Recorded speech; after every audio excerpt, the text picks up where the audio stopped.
നിതിൻ അന്തിക്കാടൊക്കെ ഇന്നസെന്റ് ഒക്കെ. പക്ഷെ എന്നെക്കാളും കൂടുതൽ ശ്രീനിക്ക് അവരുമായിട്ടാണ് കൂടുതൽ സമയം സ്പെൻഡ് ചെയ്യുന്ന സത്യേട്ടനും പ്രിയേട്ടനും ഒക്കെ ആയിട്ടാണ്. നല്ലൊരു ആക്ടർ എന്നുള്ള രീതിയിലല്ല ഞങ്ങളുടെ ബന്ധം.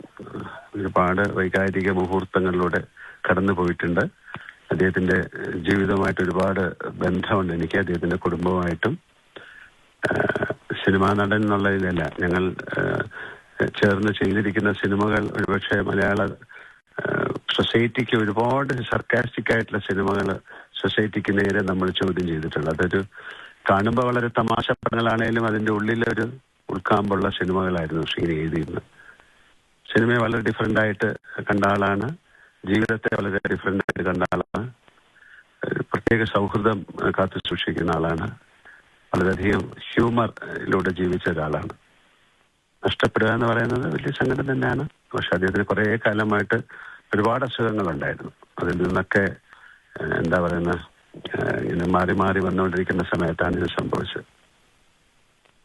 മോഹൻലാൽ ഇണങ്ങിയും പിണങ്ങിയും ഒക്കെ തുടരുന്ന സൗഹൃദമാണ് നിങ്ങളുടെ ഒക്കെ ഇടയിലുള്ളതെന്ന് ഞാൻ മനസ്സിലാക്കുന്നു. ഏതാണ്ട് 4 പതിറ്റാണ്ടോളം നീണ്ട അതെ 4 പതിറ്റാണ്ടോളം നീണ്ട ജീവിതത്തിൽ പക്ഷേ വ്യക്തിബന്ധം ഒരിക്കലും മുറിഞ്ഞിരുന്നുമില്ല. ഞങ്ങൾക്ക് എപ്പോഴും സംസാരിക്കുകയും കാണുമ്പോഴും ഒക്കെ ഉണ്ടായിരുന്നല്ലോ. അല്ലെ, അദ്ദേഹത്തിന്റെ കുട്ടികളുമായിട്ടും അദ്ദേഹത്തിന്റെ ഫാമിലിയായിട്ട് അദ്ദേഹത്തിന്റെ കുട്ടികളൊക്കെ നമ്മുടെ വീട്ടിൽ വരും, ടീച്ചറുമായിട്ട് സംസാരിക്കാറുണ്ട്.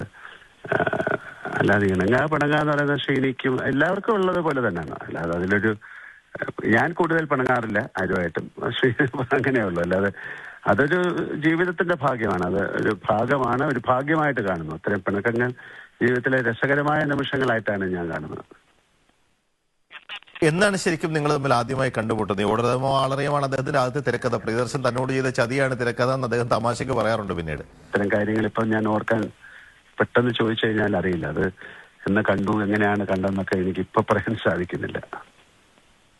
എന്തായാലും ഒരുപാട് യാത്രയല്ലേ, ഒരു എത്രയോ വർഷത്തെ യാത്രയിലുണ്ടായിരുന്ന ഒരാളല്ലേ. അപ്പം അദ്ദേഹം പോകുന്ന സമയത്ത് പെട്ടെന്ന് അങ്ങനെ ചോദിക്കുമ്പോൾ നമുക്ക് ചില കാര്യങ്ങൾ പറയാനോ ഓർത്തെടുക്കാനൊക്കെ ഉള്ളൊരു ബുദ്ധിമുട്ടുണ്ടാവും. എന്തായാലും വളരെയധികം സങ്കടമാണ്. അദ്ദേഹത്തിന്റെ ബാക്കി കാര്യങ്ങൾ എന്താ ചെയ്യേണ്ടതെന്ന് അറിയാനുള്ള ഒരു തിടുക്കത്തിലൂടെയാണ് ഞാൻ. അപ്പൊ അതിലേക്കായിട്ട് ഞാൻ പോവുകയാണ്. അപ്പം നമുക്ക് ഇത്രയേ എനിക്ക് പറയാനുള്ളൂ. ഓക്കെ, നന്ദി ശ്രീ മോഹൻലാൽ. 4 പതിറ്റാണ്ടിലധികം നീണ്ട സൗഹൃദമാണ് ശ്രീ മോഹൻലാലും ശ്രീനിവാസനും തമ്മിലുള്ളത്. വെള്ളിത്തിരയ്ക്ക്